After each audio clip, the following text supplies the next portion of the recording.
attention. If you ever get a message at midnight that knows your life, don't answer it. Don't follow it. I did.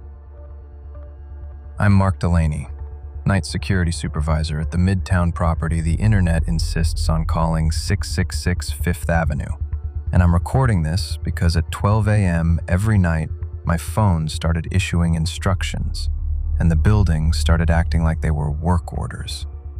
If this lands in your channel's classified archives, it's because the official file got cleaned up, renamed, and buried.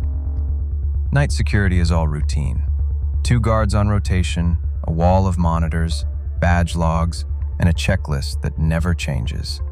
The kind of job where "nothing happened" is a sentence you learn to write with confidence, even when you feel the building listening.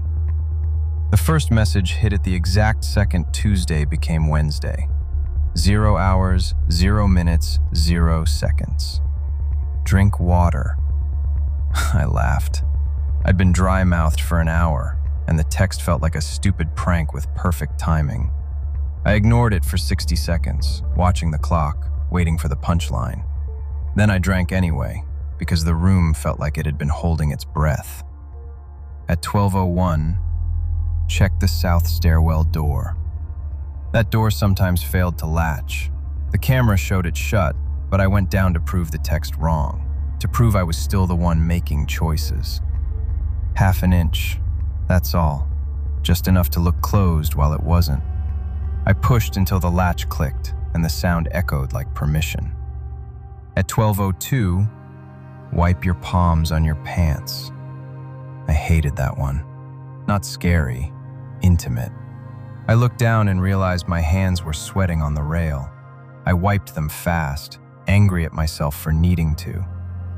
At 12:03, don't trip outside cam 12. My shoes were tied. I checked anyway. The hallway outside camera 12 has a raised seam in the carpet from an old repair.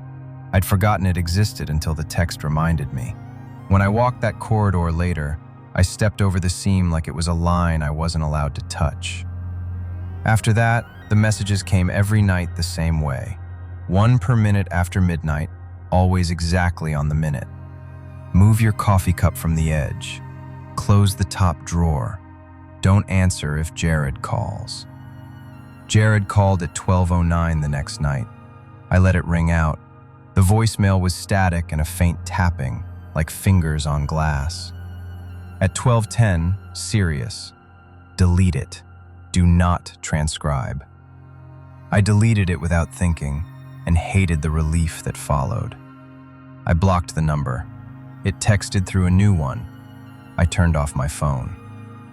At midnight, the desk phone rang once and stopped, and my security software flashed a banner across the monitors. Incoming message. No sender, just words, like the building had learned my language. Then the texts started knowing things they shouldn't. A childhood nickname my father used once. The exact brand of Simon gum my coworker Lena chewed. The way I rubbed the scar on my wrist when I was nervous. Something I didn't notice myself until it told me to stop.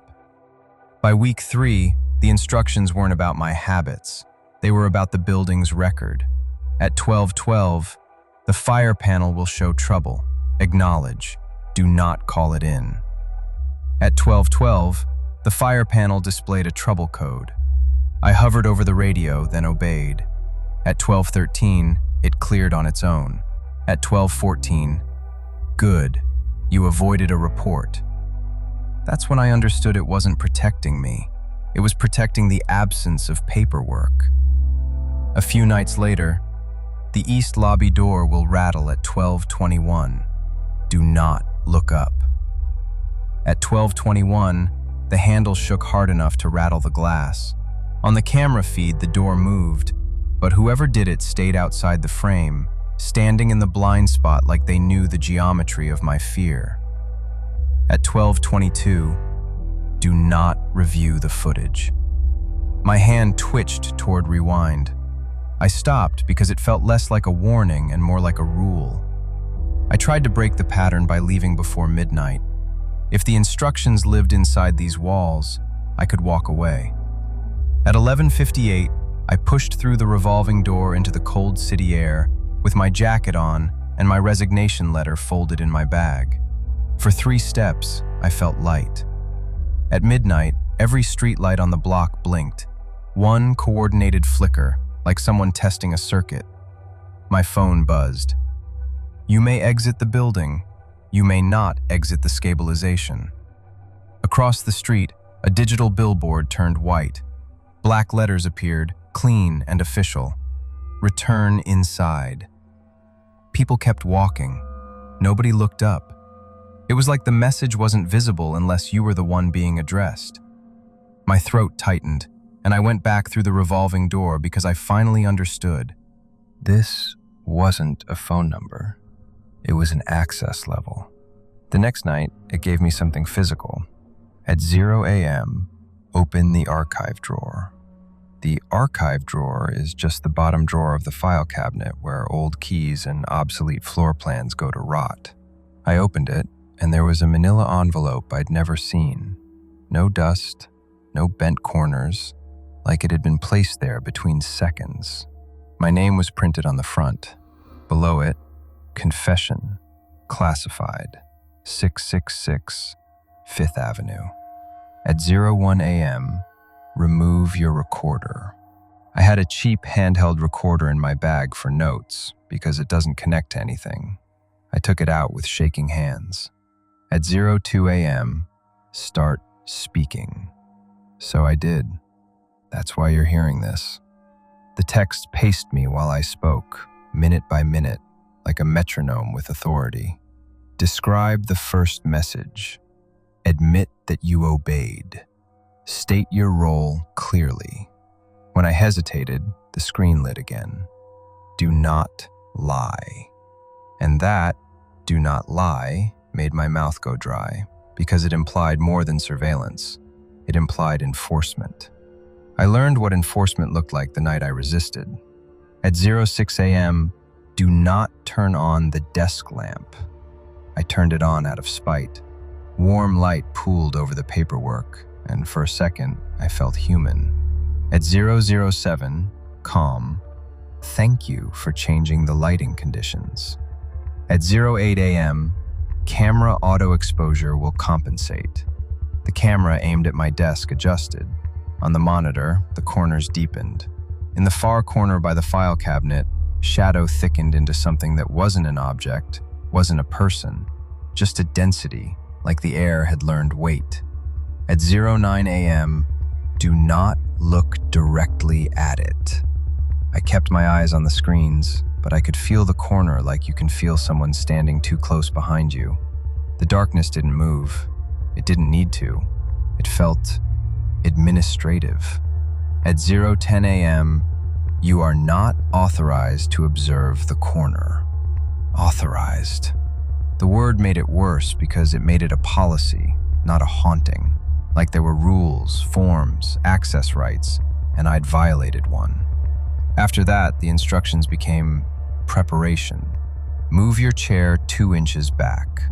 Unlock the security room door for 10 seconds at 08 a.m., then lock it. Place a new pen in the left cup.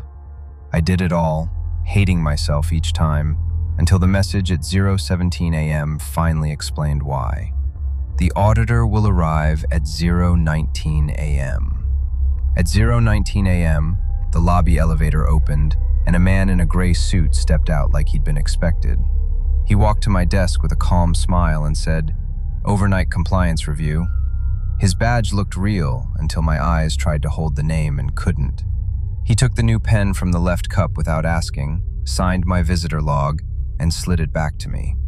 "You've been doing well," he said in the same tone as the texts. At 0:25 a.m., do not read what he wrote. When the elevator swallowed him again, I looked anyway. In the signature line, he hadn't written a name. He'd written, "On time." The next night, the text stopped guiding me and started placing people. Lena will say she feels off at 11:45 p.m. You will tell her to go home. She did, word for word, like the sentence belonged to someone else. I told her to go home. She protested. I insisted. She left. At 09 a.m., the east stairwell handrail will come loose. On camera, the bracket wobbled. Not enough to fall, just enough to fail if someone leaned on it. Lena takes those stairs because she hates the elevator at night. I stared at the empty stairwell and felt my stomach hollow out. At 0:10 a.m., you have prevented an unequal incident. That's when it clicked. This wasn't prediction, it was scheduling. Light levels, door timings, loose hardware. People moved into position with borrowed phrases. Then the schedule played out, smooth as paperwork, and anything that threatened to become evidence got corrected, including me. Tonight I've tried to keep this recorder separate, quiet, offline.